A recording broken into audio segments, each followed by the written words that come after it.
ముఖ్యమంత్రి గారు రైతుల తరపున నేను ఒక రైతును. నా యొక్క విన్నపం తమరికి నా యొక్క విజ్ఞప్తి, మీరు ఇచ్చిన హామీలు ఏదైతే ఉన్నదో ఏ కుక్క హామీ కూడా పూర్తి చేయకపోతే కేవలం ఒక ఆర్టీసీ బస్సు తప్ప మిగతా అన్నీ పూర్తి కాలేవు. కాబట్టి మరి రైతులకు రుణమాఫీ చేస్తాడు, రుణమాఫీ చేయకపోతేవి రైతు భరోసా అంటేవి వానాకాలం ఎగ్గొడితివి. మరి ఇప్పుడు ఇస్తా అగో పులి ఇగో ఆవరణ కథ చెప్పుకుంటా ఇస్తా అనుకుంటా మరి ఈ మధ్యలోనే మరి రైతు భరోసా స్టార్ట్ అయింది. కాబట్టి నాకు ఒక 100 గుంటలు ఉంటుంది, అంటే 2 ఎకరాలు ఉంటుంది, అంటే 150 కాడికి 6,000 రూపాయల కాడికి పడ్డా. మరి 100 గుంటలకి వెళ్ళాక 32 గుంటలకి 4,800 రూపాయలు పడ్డాయి.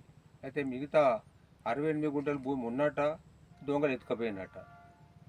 ఈరోజు మరి రైతు పండించిన పంట ఏదైతే ఉంటుందో మరి దానికి కేవలం మక్కలు పండిస్తే 2,000 రూపాయలు ఉంటుంది.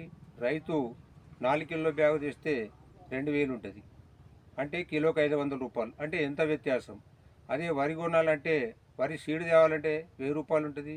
అదే రైతు వరి అమ్మాలంటే 2,200 ఉంటుంది. అంటే వ్యత్యాసం ఎంత ఉంటుందో. అలాగే మరి టమాటా ఉన్నది. ఈ రోజుల్లో నిన్న మొన్న చూస్తున్నాం మనము. మరి కేవలము 10 రూపాయలకు 2 కిలోలు, అంటే 5 రూపాయలు కిలో పడుతుంది. అదే టమాటా 100 గ్రాములు తీసుకురావాలంటే మరి 1,000 రూపాయలు పడుతుంది. 2 కిలోలకు 10 రూపాయలు, 100 గ్రాముకు 1,000 రూపాయలు. అంటే ఎంత వ్యత్యాసం ఉందో మరి గమనించాలి. మరి ఈ మధ్యలో మరి ఏదైతే ఉందో మీరు ఒక క్వార్టరు మందు పైన మరి 15% పెంచారు. మరి అదే రైతుకు 15 రూపాయలు పెంచలేరు.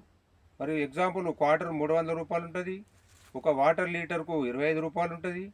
అదే రైతు 1,00,000 రూపాయలు పెట్టి గేదెని చేస్తే మరి దానికి షెడ్ వేసి పొద్దంతా మేపి పెండ తీసి మరి పాలు పిండితే 40 రూపాయల లీటర్. క్వార్టర్ 300, లీటర్ వాటర్ 25 రూపాయలు, 1 లీటర్ పాలు 40 రూపాయలు. మరి రైతులు రాజు చేస్తామంటారు. రాజు ఎట్లయితాడు? కనీసము మీరు ఒక 10 రూపాయలు కూడా పెంచకపోతుంది. కావున ఇవన్నీ గమనించి మరి రైతాంగాన్ని ఆదుకోవాలని తమరికి ఒక రైతుగా నేను విజ్ఞప్తి చేస్తున్నా.